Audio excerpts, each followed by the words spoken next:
ഇന്ന് സംസാരിക്കുന്നത് ഗർഭകാലത്തിന്റെ 33ാമത്തെ ആഴ്ചയിൽ അമ്മയിലുണ്ടാവുന്ന മാറ്റങ്ങൾ, കുഞ്ഞിന്റെ വളർച്ച, എന്തൊക്കെ കാര്യങ്ങളാണ് ശ്രദ്ധിക്കേണ്ടത് എന്നതിനെ കുറിച്ചാണ്. പ്രസവത്തോട് അടുക്കുന്ന സമയമാണ് 33ാമത്തെ ആഴ്ച എന്ന് പറയുന്നത്. വളരെയധികം സൂക്ഷിക്കുകയും അതുപോലെ ശ്രദ്ധയും ഈ സമയത്ത് നൽകണം. ശാരീരികവും മാനസികവുമായി പല ബുദ്ധിമുട്ടുകളും ഉണ്ടാകാം. പൊന്നോമന വരാൻ ഇനി ആഴ്ചകൾ മാത്രമാണ് ബാക്കിയുള്ളത്. 33ാമത്തെ ആഴ്ച എന്ന് പറയുന്നത് പ്രസവത്തിന് കുറച്ചു മുമ്പുള്ള ദിവസങ്ങളാണ്. കുഞ്ഞിന് വേണ്ടി സ്വപ്നം കണ്ടിരിക്കുകയാണ് മാതാപിതാക്കൾ ഇപ്പോൾ. ഈ ആഴ്ചയിൽ നേരിടുന്ന പ്രധാന ചില ലക്ഷണങ്ങളും ബുദ്ധിമുട്ടുകളും എന്തൊക്കെയാണെന്ന് നോക്കാം. 33ാമത്തെ ആഴ്ചയിൽ കുഞ്ഞ് വളർന്നുകൊണ്ടിരിക്കുകയാണ്. ഈ ഘട്ടത്തിൽ കുഞ്ഞിന്റെ വലിപ്പം ഒരു പൈനാപ്പിളിന്റെ അത്രയുമായിരിക്കും ഉണ്ടാവുക. കുഞ്ഞിന്റെ എല്ലുകൾക്ക് നല്ല ബലം കിട്ടും. കുഞ്ഞിന്റെ തലയോട്ടി ഇപ്പോഴും വളരെ മൃദുവാണ്. കുഞ്ഞിനിപ്പോൾ കൃത്യമായി ശബ്ദവും അതുപോലെ വെളിച്ചവും ഒക്കെ കാണാൻ കഴിയും. ഉറക്കക്കുറവ് ഉണ്ടാകുമെങ്കിലും കൃത്യമായി പറ്റുന്ന സമയങ്ങളിൽ ഉറങ്ങാൻ ശ്രമിക്കുക. പ്രസവത്തെക്കുറിച്ച് കൂടുതൽ കാര്യങ്ങൾ അറിയാനും പഠിക്കാനും ശ്രമിക്കുന്നതും ഗുണം നൽകും. ഇനി കുഞ്ഞിന്റെ വളർച്ച നോക്കാം. കുഞ്ഞിന്റെ 5 ഇന്ദ്രിയങ്ങളും ഇപ്പോൾ കൃത്യമായി പ്രവർത്തിക്കുന്നുണ്ട്. ഗർഭപാത്രത്തിന് പുറത്തു നിന്നുള്ള ശബ്ദങ്ങളെല്ലാം കുഞ്ഞിന് കൃത്യമായി കേൾക്കാൻ സാധിക്കും. കുഞ്ഞിന്റെ മസ്തിഷ്കം ഇപ്പോൾ കൃത്യമായി പ്രവർത്തിക്കുന്നുണ്ട്. അമ്മയുടെയും മറ്റും ശബ്ദം കേൾക്കുമ്പോൾ കുഞ്ഞിന്റെ ഹൃദയമിടിപ്പ് മന്ദഗതിയിലാകും.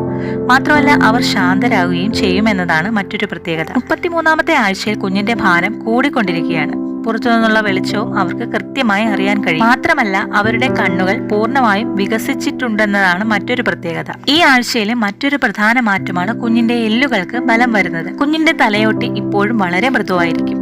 തലയോട്ടിയുടെ ആകൃതിയിൽ എന്തെങ്കിലും വ്യത്യാസമുണ്ടെങ്കിലും പേടിക്കേണ്ട ആവശ്യമില്ല. ഇത് കുഞ്ഞ് ജനിച്ചു കഴിയുമ്പോൾ കൃത്യമായിക്കൊള്ളും. അവസാന ആഴ്ചയിലാണ് കുഞ്ഞിന്റെ പൊസിഷൻ ശരിയാണോ എന്ന് ഡോക്ടർമാർ പരിശോധിക്കുന്നത്.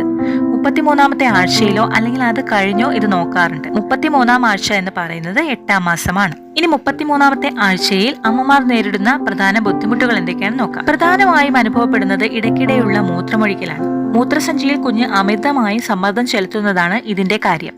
പലപ്പോഴും മൂത്രമൊഴിക്കാൻ തോന്നാറുണ്ടാവും. ചിരിക്കുമ്പോഴും ചുമയ്ക്കുമ്പോഴും തുമ്മുമ്പോഴും മൂത്രം പോയേക്കാം.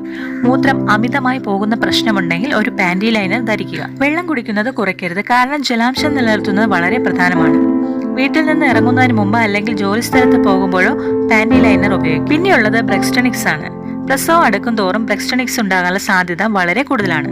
ഗർഭിണിയായ 33ാമത്തെ ആഴ്ചയിൽ യഥാർത്ഥ പ്രസവ വേദനയുടെ ലക്ഷണങ്ങൾ എന്തൊക്കെയാണെന്ന് കൃത്യമായി മനസ്സിലാക്കി വെക്കാൻ ശ്രമിക്കുക. സാധാരണ പ്രസവ വേദന 90 സെക്കൻഡ് വരെ നീണ്ടു നിൽക്കുകയും കൃത്യമായ ഇടവേളകളിൽ വരികയും പോവുകയൊക്കെ ചെയ്യും. ബ്രെക്സ്റ്റണിക്സുകൾ വൈകുന്നേരങ്ങളിലോ വ്യായാമം അല്ലെങ്കിൽ ലൈംഗികത പോലുള്ള ശാരീരിക പ്രവർത്തനങ്ങൾക്ക് ശേഷമാണ് കൂടുതലായിട്ടും കാണുക. എന്തെങ്കിലും തരത്തിലുള്ള കഠിനമായ വേദനകൾ അനുഭവപ്പെട്ടാൽ ഉടൻ ഡോക്ടറെ കാണുക. പിന്നെയുള്ളത് കാലിന്റെ നീരാണ്. ഗർഭപാത്രം വലുതാകുന്നതനുസരിച്ച് ശരീരത്തിന്റെ താഴ്ഭാഗത്ത് നിന്ന് ഹൃദയത്തിലേക്ക് രക്തം നീങ്ങുന്ന പ്രധാന സിരയിലുണ്ടാകുന്ന മർദ്ദമാണ് ഇതിന് കാരണം. കാലുകളിൽ വീക്കം അനുഭവപ്പെടുകയാണെങ്കിൽ ദീർഘനേരം നിൽക്കുന്നത് ഒഴിവാക്കുക. പാദങ്ങൾ എപ്പോഴും ഉയർത്തി വെച്ച് കിടക്കാനും ഇരിക്കാനും ശ്രമിക്കുക. കാലിന് സുഖം തരുന്ന രീതിയിലുള്ള ഷൂസും സോക്സും ഒക്കെ ഉപയോഗിക്കുക. പിന്നെ കാണുന്ന ലക്ഷണമാണ് കാർപ്പൽ ടണൽ സിൻഡ്രോം. വീക്കം നിങ്ങളുടെ കൈത്തണ്ടയിലും കൈകളിലെയും ഞരമ്പുകളിൽ സമ്മർദ്ദം ചെലുത്തും. ഇത് ചില ഗർഭിണികളെ കാർപ്പൽ ടണൽ സിൻഡ്രോം വികസിപ്പിക്കുന്നതിലേക്ക് നയിക്കും. ഇത് കൈത്തണ്ടയിലെ എല്ലുകളെയും അസ്ഥിബന്ധങ്ങളെയും ബാധിക്കുകയും കൈകളിൽ മരവിപ്പ്, ഇക്കിളി എന്നിവ ഉൾപ്പെടെയുള്ള അസ്വസ്ഥതകൾ ഉണ്ടാക്കുകയും ചെയ്യും. പ്രസവശേഷം ഈ ലക്ഷണങ്ങൾ സാധാരണയായി കുറയും.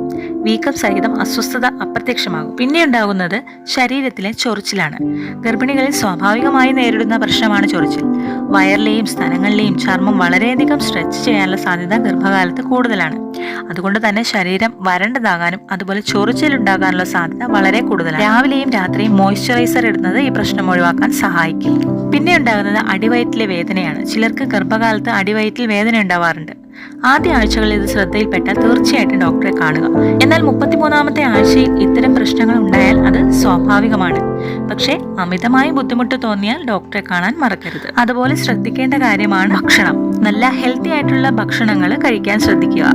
ഡോക്ടർ നൽകിയിട്ടുള്ള സപ്ലിമെന്റുകളൊക്കെ കറക്റ്റ് ആയിട്ട് എടുക്കുക. അതുപോലെ റെസ്റ്റും കാര്യങ്ങളും പറഞ്ഞിട്ടില്ലാത്തവരാണെങ്കിൽ മൈൽഡ് ആയിട്ടുള്ള എക്സസൈസുകളൊക്കെ ചെയ്യാവുന്നതാണ്. എപ്പോഴും ഹാപ്പി ആയിട്ടിരിക്കാൻ വേണ്ടി ശ്രദ്ധിക്കുക. ഇന്നത്തെ വീഡിയോ യൂസ്ഫുൾ ആയെങ്കിൽ ലൈക്ക് ചെയ്യാനും ഷെയർ ചെയ്യാനും മറക്കരുത്. അടുത്തൊരു വീഡിയോയിൽ കാണുന്നത് വരെ ബൈ.